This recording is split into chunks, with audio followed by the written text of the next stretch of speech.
यानि दभूतानि समागतानि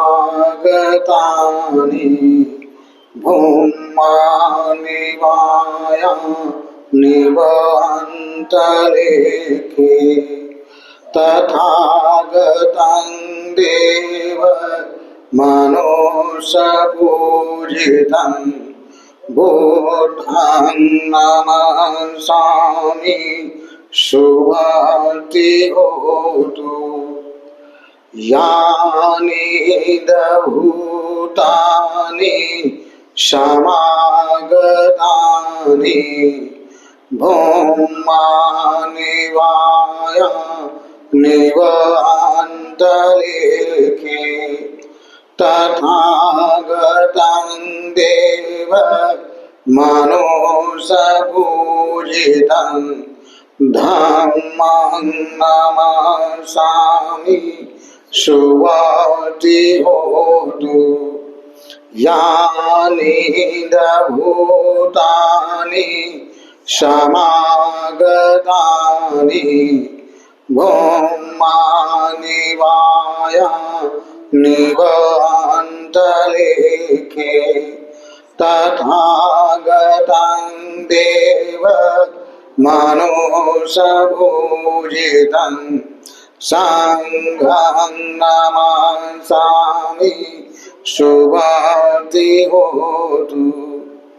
सर्वप्रथम महाकारुणिक सम्यक संबुद्ध को त्रिवार वंदन करते हुए तदुपरांत परम पूज्य बोधिसत्व बाबा साहब डॉक्टर भीमराव अम्बेडकर जी के प्रति कृतज्ञता का भाव प्रकट करते हुए तदुपरांत श्रद्धावान उपासकाओं आप सभी के प्रति मंगल मैत्री की भावना प्रकट करते हुए आज सर्वप्रथम आप सभी लोगों को श्रावण की शुक्ल पक्षमी की अष्टमी उपोषद की हार्दिक मंगल कामनाएं।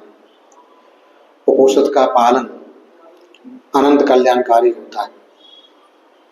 पहले भी बताया था कि जो लोग उपोषद का पालन करते हैं वो कभी भी नीचे की गति में नहीं जाते। अगर कोई निर्धन है, गरीब है और वो उपोषद का पालन करता है तो उससे ज़्यादा गरीब नहीं होगा, उससे आने वाले भाव में अमीरी बन के पैदा होगा। जो अमीर है और ज़्यादा अमीर बनेगा। मनुष्य है और लोक कल्याण के काम करता है तो लोक कल्याण के भाव से और ऊंची गति में जाएगा। कहने का आशय ये है कि उपोषद के पालन करने वाले लोग कभी भी जो नीचे की योनि है, जीव जंतु, कीड़े मकोड़े, कीट पतंगे, अपाय गति में मतलब नहीं गिरता। इसलिए उपोषद का पालन करना चाहिए। भगवान बुद्ध ने उपोषद की भूल प्रशंसा की है। उपोषद के पालन करने वाले सही माने में धार्मिक जीवन जीने वाले होते हैं, क्योंकि उपोषद संयम का नाम है, धैर्य का नाम है, सहनशीलता का नाम है कि व्रत क्षण चलते हुए, बैठते हुए, लेटे हुए, खड़े हुए, लोक व्यवहार करते हुए हर अवस्था में हमें अपने होश को बनाए रखना होता है। किसके प्रति होश को बनाए रखना पड़ता है? शीलों के प्रति, कि जो हमने आज उपोषद शील लिया है कोई भी शील खंडित ना हो जाए, टूट ना जाए, कमजोर ना पड़ जाए।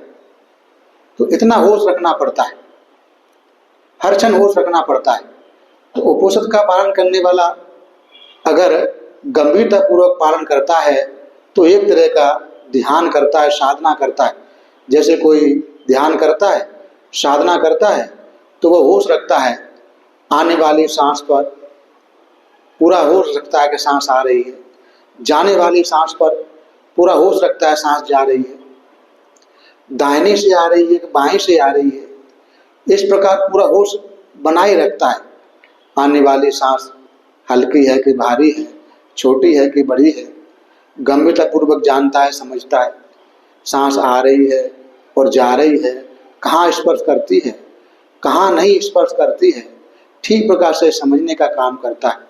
और सांस आती है और जाती है, जहाँ स्पर्श करती है वहाँ कुछ होता है क्या, कोई न कोई प्रतिक्रिया होती है क्या, इस प्रकार जानने का काम करता है एक साधक आनापान की साधना करते हुए।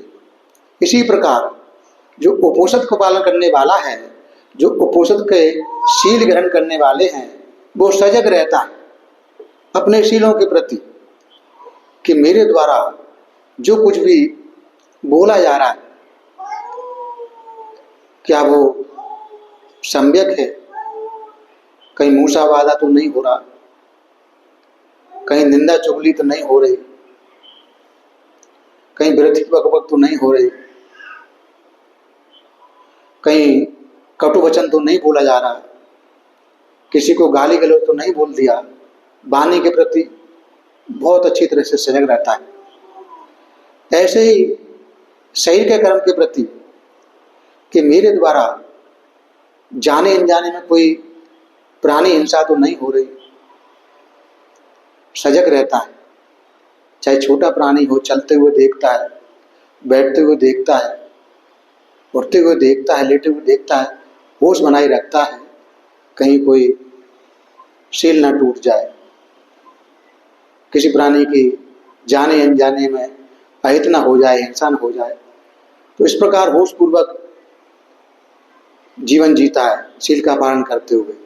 ऐसे ही कोई वस्तु है जिसे व्यवहार करना है, जिस वस्तु से घर में है, परिवार में है, समाज में है, जो वस्तु हमारी नहीं है उसको लेना है तो न्याय पूर्वक लेता है, ज्ञान पूर्वक लेता है।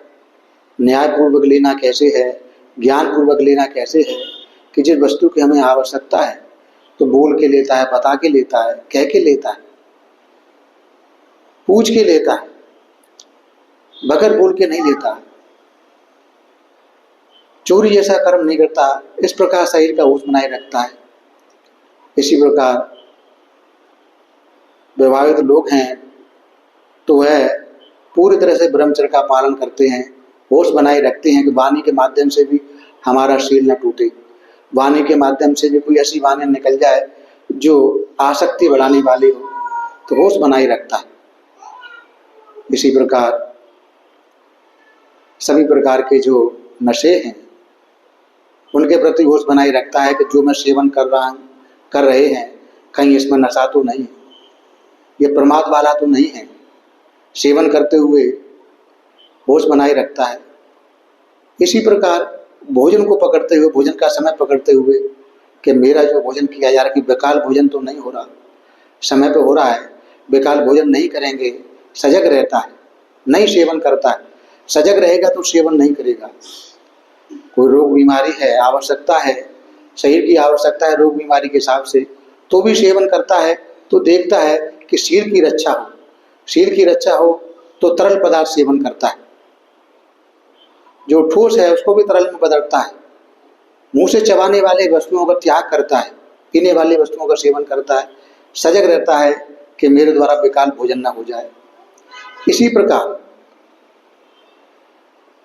समाज में जीते हुए, परिवार में जीते हुए, लोक व्यवहार करते हुए सजग रहता है कि सभी प्रकार के नाचने से, गाने से, बजाने से ना मैं सुनूं, ना मैं देखूं, ना दूसरों को प्रेरणा दूं। बड़ा होश बनाए रखता है, सजग रहना पड़ता है। ऐसे ही लेटते बैठते सोते समय ऊंचे आसन का, महाआसन का त्याग करता है। तो सजग रहते हुए जब इन शीलों का पालन किया जाता है तो अनंत कल्याणकारी होता है। शील अखंडित होते हैं और अखंडित शील अनंत कल्याणकारी है। हमारे वर्तमान जीवन को सुधारने का काम करते हैं, भविष्य के जीवन को सुधारने का काम करते हैं, हमारे परिवार के कल्याण में सहायक होते हैं, हमारे कल्याण में सहायक होते हैं, समाज के कल्याण में सहायक होते हैं। इस प्रकार हम उच्च जीवन जीने के लिए प्रयासरत होते हैं उपोषद पालन करने से। भगवान बुद्ध ने उपोषद के बारे में बहुत सारे तरीकों से धर्म को समझाया है, क्योंकि भगवान बुद्ध के धर्म का समझाने का तरीका 9 प्रकार का होता था। कभी कोई प्रश्नकर्ता होता था जो प्रश्न पूछता था तो बदले में उसी से प्रश्न पूछ लेते थे और उससे प्रश्न पूछकर उसकी शंका का समाधान करते थे। कोई गंभीर धर्म को जानने वाला होता था तो अभ्य धर्म के माध्यम से धर्म सिखाने का काम करते थे। कोई गाथा के माध्यम से धर्म सीखता था तो गाथा के माध्यम से सिखा देते थे, सूत्रों के माध्यम से सिखा देते थे। ऐसे ही एक उनका तरीका था जातक के माध्यम से भी धर्म सिखाते थे। जो जातक हैं भगवान बुद्ध के पूर्व जन्म की जीवन की कहानियां हैं, जो उन कहानियों में भगवान बुद्ध ने कोई न कोई संदेश दिया है। हर कहानी का कोई न कोई अर्थ है, एक शिक्षा है। और भगवान बुद्ध की जातक कहानियों में घास भी बात करती है मनुष्य की भाषा में, पौधे भी बात करते हैं मनुष्य की भाषा में, कीड़े मकोड़े भी बात करते हैं मनुष्य की भाषा में, वृक्ष भी बात करते हैं मनुष्य की भाषा में, जंतु भी बात करते हैं मनुष्य की भाषा में, जीव भी बात करते हैं मनुष्य की भाषा में, जानवर भी बात करते हैं मनुष्य की भाषा में, देवगण भी बात करते हैं मनुष्य की भाषा में। कहने का आशय ये है कि हर जो कहानी है उन कहानियों में जो पात्र हैं, चाहे वो कोई जीव जंतु रहा हो, घास रही हो, पेड़ पौधे रहे हो, देव रहे हो, सब मनुष्य की भाषा में बात करते हैं। तो ऐसा नहीं है कि हम उसको विज्ञान की कसौटी पर कस के देखें कि अरे ये तो एक तरह का झूठ है कि पौधे कैसे बात कर सकते हैं मनुष्य की भाषा में, पेड़ कैसे बात कर सकते हैं मनुष्य की भाषा में, पक्षी कैसी बात कर सकते हैं मनुष्य की भाषा में, जीव जंतु कुत्ते घोड़े बिल्ली कैसे मनुष्य की भाषा में, बंदर कैसे मनुष्य की भाषा में बात कर सकते हैं। बात यथार्थ है कि मनुष्य की भाषा अलग होती है, जीव जंतुओं की भाषा अलग होती है। तो भाषा अलग अलग है, लेकिन कहानियां जो भगवान बुद्ध ने पूर्व जन्म की कही है, शिक्षा देने के लिए कही है, प्रेरणा देने के लिए कही है। तो हमें क्या है कि उन कहानियों से जो शिक्षा मिलती है उसको ग्रहण करने का काम करना चाहिए। उस कुतर्क में नहीं फंसना चाहिए, उस ब्रह्मजाल में नहीं फंसना चाहिए। अरे ये कैसा है, झूठा है, कुत्ता बात कर रहा है, बंदर बात कर रहा है मनुष्य की भाषा में, ये कैसे संभव है? संभव नहीं है। लेकिन भगवान बुद्ध का धर्म सिखाने का तरीका था, धर्म सिखाते थे। तो 547 उनके पूर्व जन्म की कथाएं हैं बोधिसत्व के रूप में, कि शीलों के बारे में, पारमिता के बारे में, आर्सत्य के बारे में, सारे धर्मों के बारे में, जो भी धर्म के अंग हैं सारे धर्मों के बारे में भगवान बुद्ध ने जातक कथाओं के माध्यम से कहा है कि हम पिछले जन्म में ऐसे थे, इस रूप में जन्म हुआ और इस प्रकार कहानी को आगे बढ़ाते हैं। तो ऐसे ही एक कहानी हम यहाँ बताने का प्रयास करेंगे कि उपोषद के पालन, जब हम शील ग्रहण करते हैं, उपोषद पालन करते हैं, तो हमारा कोई ना कोई ध्येय होना चाहिए, अपने मन में कोई ना कोई संकल्प होना चाहिए। संकल्प के साथ, कोई ना कोई ध्येय के साथ और शील को अखंडित रखने का प्रयास करेंगे तो वह कल्याणकारी होगा, हमारे जीवन को ऊंचा उठाने वाला होगा। तो उसी प्रकार की एक कथा है कि एक समय जो भगवान बुद्ध थे, बोधिसत्व के रूप में एक ब्राह्मण कुल में उनका जन्म हुआ और जो उनके माता पिता थे बहुत धनवान थे, अथाह संपत्ति उनके पास थी। बोधिसत्व थोड़े बड़े हुए, उनके माता पिता चल बसे, उनकी बहुत सारी संपत्ति थी। तो माता पिता ने मरने से पहले बताया था कि तात, ये तुम्हारे दादी बाबा ने, उनकी संपत्ति इतनी है, ये हमारे द्वारा कमाई गई है, ये सारे धन संपत्ति आपकी है, हमारे के जाने के बाद में इसका उपभोग करना, इस प्रयोग करना, जीवन चलाना। जब बोधिसत्व के माता पिता मर गए, उन्होंने देखा, अरे मेरे दादी बाबा ने इतनी संपत्ति जमा की, मेरे माता पिता ने इतनी संपत्ति जमा की, लेकिन साथ में कोई लेके नहीं गया, सब यहीं छोड़ के गए और मुझको भी छोड़ के जाना पड़ेगा। तो मैं काहे कोई संपत्ति की आसक्ति में पड़ूं, इस संपत्ति के मोह जाल में क्यों पड़ूं? मुझे जब छोड़ के जाना ही है तो अभी ना क्यों मैं संपत्ति का त्याग कर दूं और अपने कल्याण के लिए, मैं अपने मुक्ति के लिए प्रयास करूं। ऐसा मन में विचार आता है। सारी संपत्ति को वह दान धर्म करके छोड़कर हिमालय में चले जाते हैं, प्रवचन ग्रहण कर लेते हैं, ध्यान साधना में लग जाते हैं। हिमालय के तलहटी में वहीं पर एक जो था कबूतर के जोड़े रहते थे। कबूतर जोड़े से रहता था वहीं एक वृक्ष पर।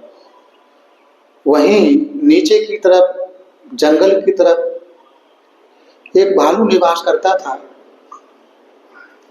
और वहीं एक पेड़ की जो सुराग था उसमें सर्प रहता था और वहीं जंगल में एक तरफ एक सियार रहता था, जिसे भेड़िया कहते हैं। इस प्रकार 4 जीव रहते थे, बंदर, सियार, भालू, वो सर्प, सियार, भालू और कबूतर का जोड़ा। और वहीं ऊपर जो बोधिसत्व थे, जिन्होंने प्रवज्ञा लेकर साधु बन गए थे, ध्यान साधना में रत रहते थे। एक समय की बात है कि कबूतर अपने कबूतरी के साथ आसमान में उड़ रहे थे।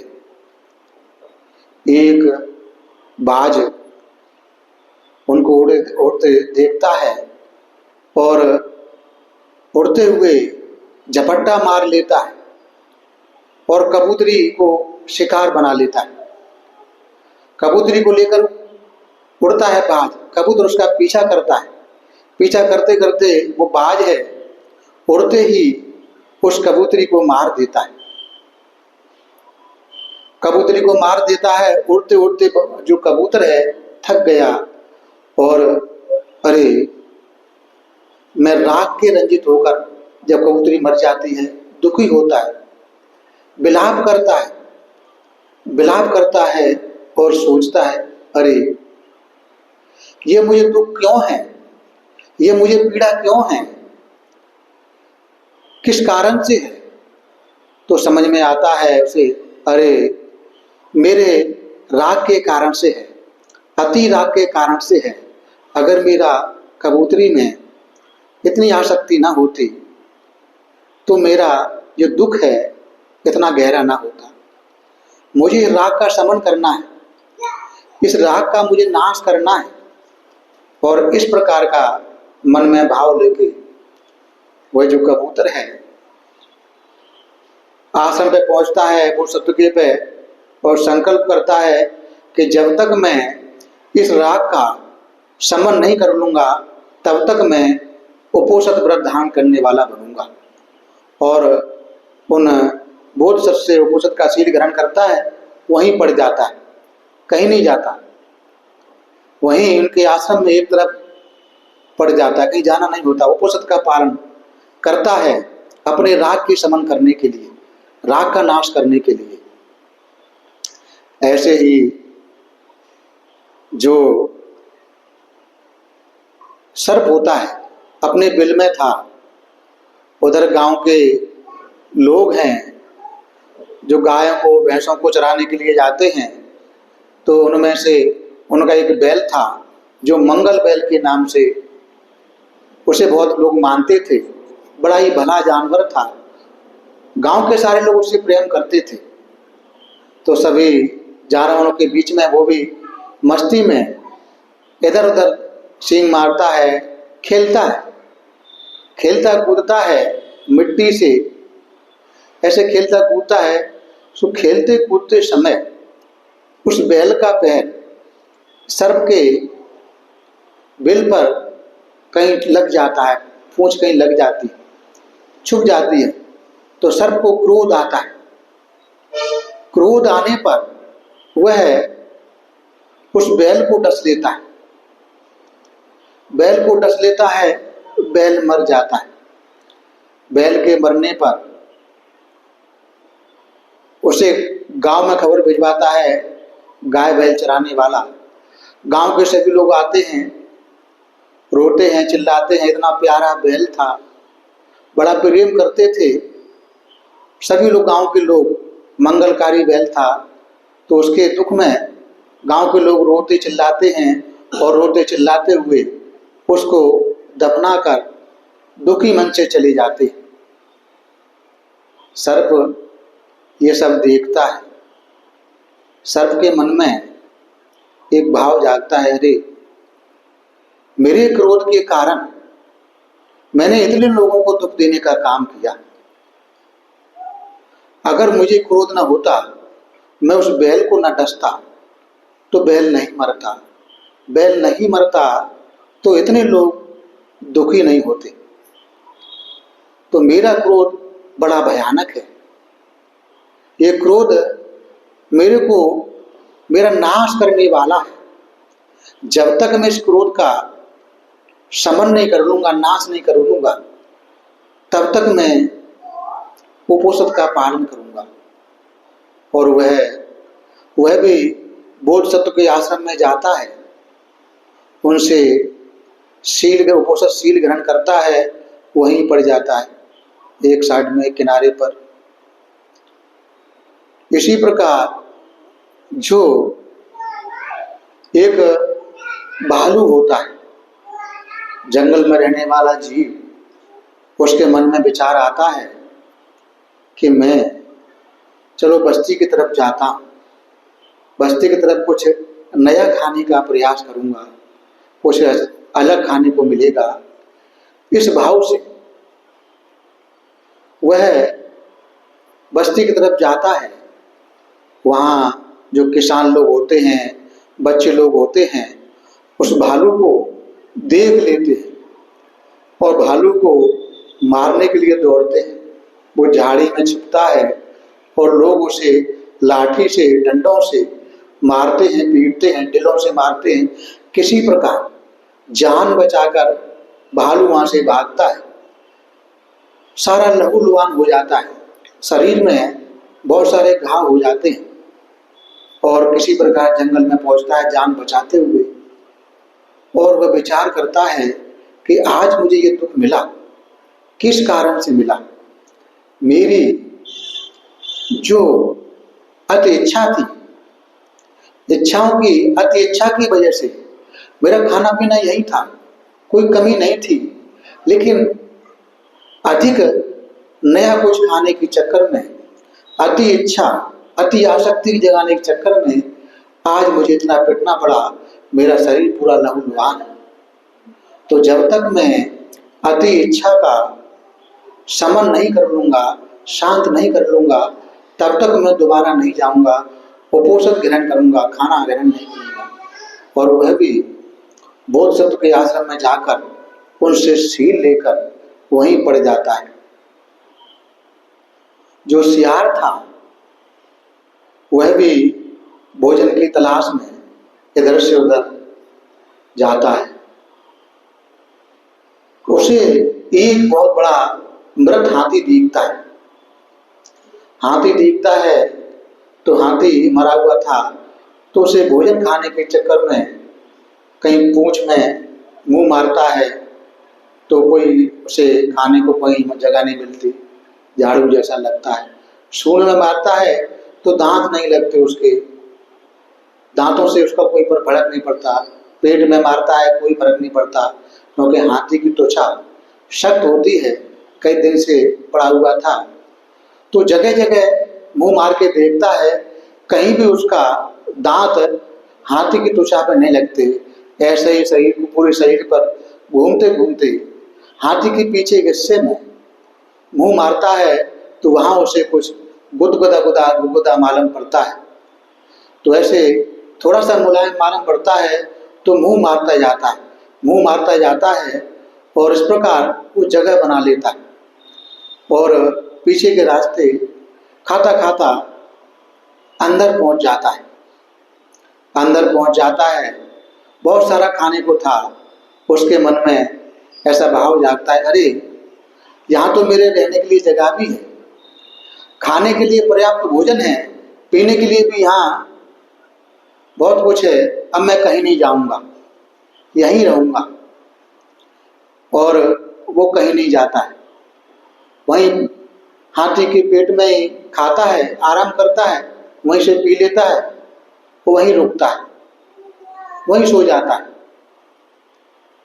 एक समय ऐसा होता है कि खाते खाते वह बहुत ज़्यादा खा लेता है, पेट में ही मतलब आराम करता है। तेज गर्मी पड़ती है और जो हाथी का पीछे का द्वार बंद हो जाता है। हाथी का द्वार बंद हो जाता है, गर्मी ज़्यादा पड़ने से त्वचा सूख जाती है, त्वचा सूखने से जो द्वार था वो बंद हो जाता है। बंद होने पर जब वो जागता है तो निकलने का प्रयास करता है, नहीं निकल पाता, नहीं निकल पाता, तड़पता है, तड़पता है। खाना पर्याप्त था लेकिन बाहर निकलने को छटपटाता है, निकल नहीं पाता। संयोग से ऐसा होता है कि बारिश होती है, बारिश होती है, बारिश के पानी से जो हाथी की त्वचा है थोड़ी सी मुलायम होती है और वह अंदर से मुंह मार रहा होता है तो उसे थोड़ा सा एक छिद्र दिखता है बाहर निकलने के लिए। उसी रास्ते पर, उसी छिद्र में चोट मारते मारते जगह बनाता है और जबरदस्ती निकलने का प्रयास करता है। तो जबरदस्ती निकलता है तो उसके शरीर के सारे बैल उस द्वार पर ही चिपक जाते हैं, बगैर बाल वाला हो जाता है, एक भी बाल उसके शरीर पर नहीं बचता। निकलते हुए सारे के सारे बैल जो बाल थे उसी के द्वार पर, हाथी के द्वार पर चिपक जाते हैं। बड़ी मुश्किल से निकलता है, उस संकट से निकलता है और बगैर बाल का होता है, एक बाल उसके अंग पर नहीं बचता। सोचता है कि इतनी बुरी हालत मेरी किस कारण से हुई, मेरी तृष्णा की वजह से। अगर मैं तृष्णा के वशीभूत नहीं होता तो जितना भोजन करने के बाद में मैं चला जाता और अपना समय गुजारता, बाद में जब आवश्यकता लगती तब आ जाता। लेकिन नहीं, मेरी तृष्णा ने कहा कि तुझे यहाँ सब कुछ है, रहने को आसरा है, खाने को भोजन है यहाँ पर्याप्त, और पीने को भी खून है, रक्त है। तो वो तृष्णा ने मुझे संकट में डाला, तृष्णा ने मेरी ये हालत की। जब तक मैं इस तृष्णा का शमन नहीं कर लूंगा तब तक भोजन नहीं ग्रहण करूंगा। और वो भी बोधसत्व के आश्रम में जाता है और बोधसत्व से उपोषण शील लेकर वहीं पर जाता है।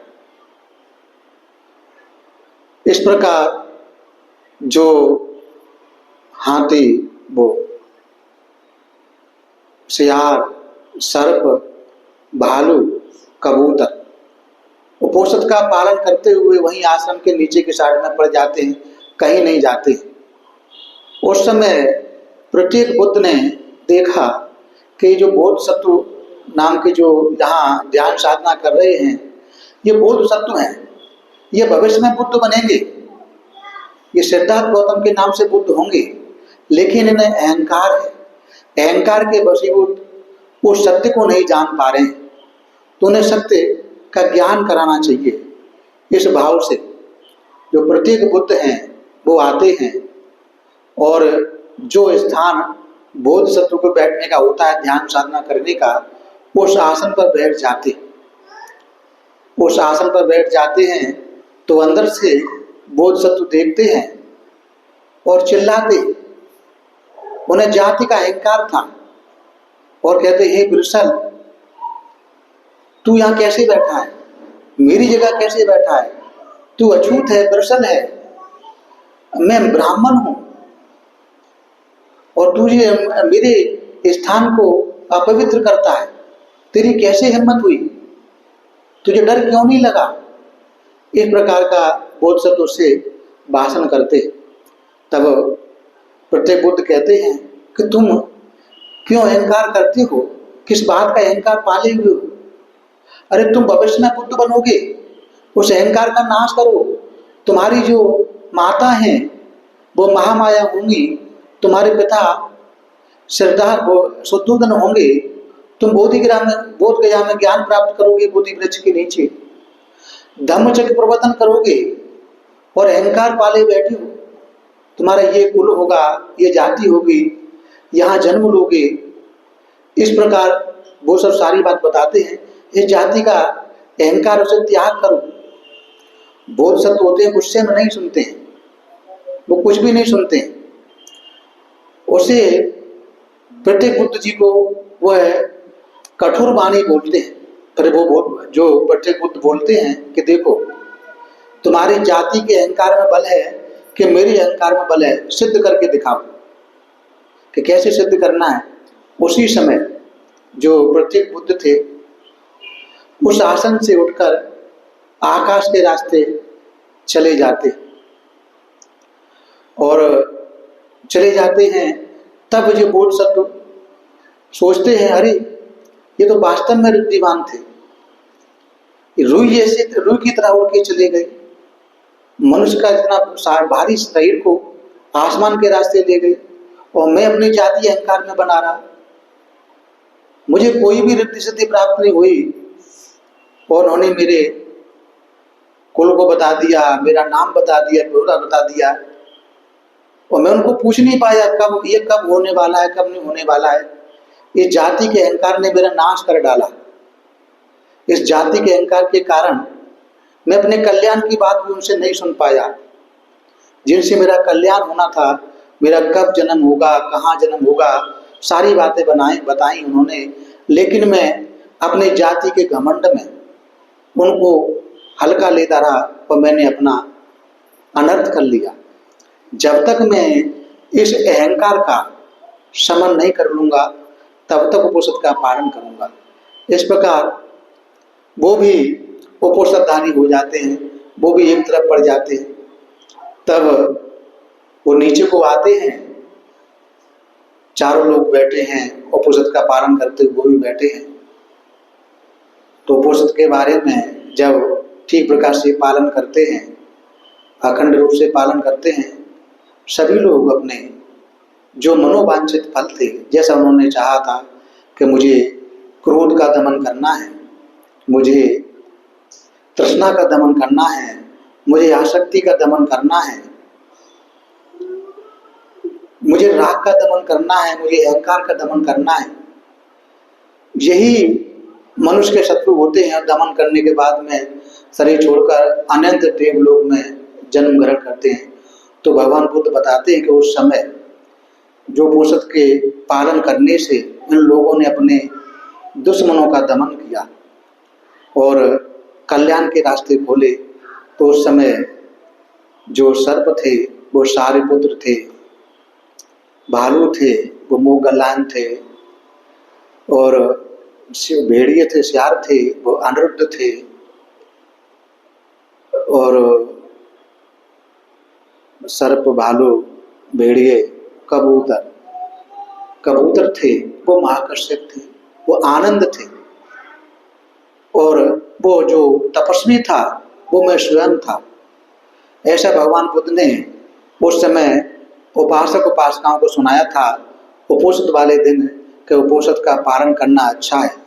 उपनिषद को पालन करते हुए प्रत्येक क्षण सजग रहते हुए कोई न कोई अपने दुर्विचार हैं, बेकार हैं, उनसे मुक्ति पाने का संकल्प करते हुए अखंड रूप से पालन करना चाहिए, तो अनंत कल्याणकारी होता है।